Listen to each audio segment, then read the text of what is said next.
a child loses a back molar early, a space maintainer is pretty much needed most of the time.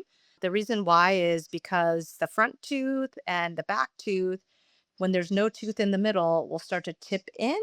And always remember that there's a permanent tooth that's underneath that's going to try to fit into that space. But if that space is lost because the teeth have moved on either side of it, the permanent tooth can't come out, which makes it impacted tooth. And then to actually get the tooth out of the mouth is more of a surgery that comes in later years, or you can't save that tooth. So putting a little space maintainer there is a small thing that will prevent future surgery later on. So one of the most creative ways I saw a child react to a space maintainer is he saw it after we were done and said, "Mom, I have braces on." And it actually is kind of true because it is holding the space and doing something similar to orthodontic treatment.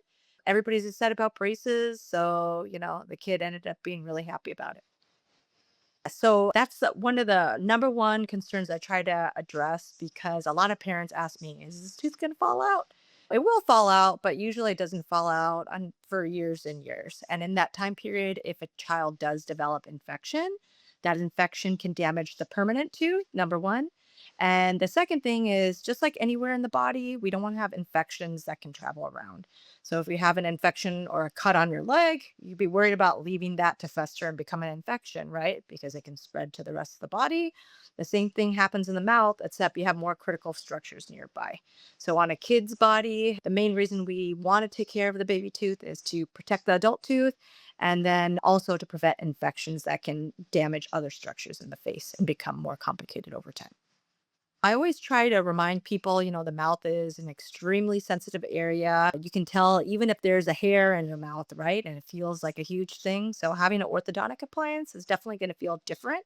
It's all about getting the patient used to it and understanding that they will accustom to it, just like, get accustomed to it, just like any other appliance. So we always try to remind the child that, yeah, it's going to feel different and it should because there's something different in there, but you will get used to it and kind of prep them for that expectation so they're ready for it.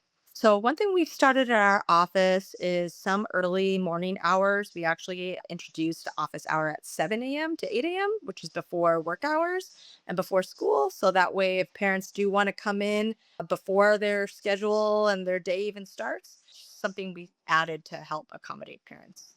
Yeah, so early orthodontic treatment is great for some kids because traditionally we would wait till all the permanent teeth came out. And by then, there is no room for the face and the bone to grow, right? At that point, the only way to make room is usually by removing permanent teeth, which is what a lot of us had to do. So by starting early orthodontic treatment, we can use the development of the facial structures and try to avoid removing teeth permanently and adult teeth. And that's a huge advantage to starting early for a lot of children.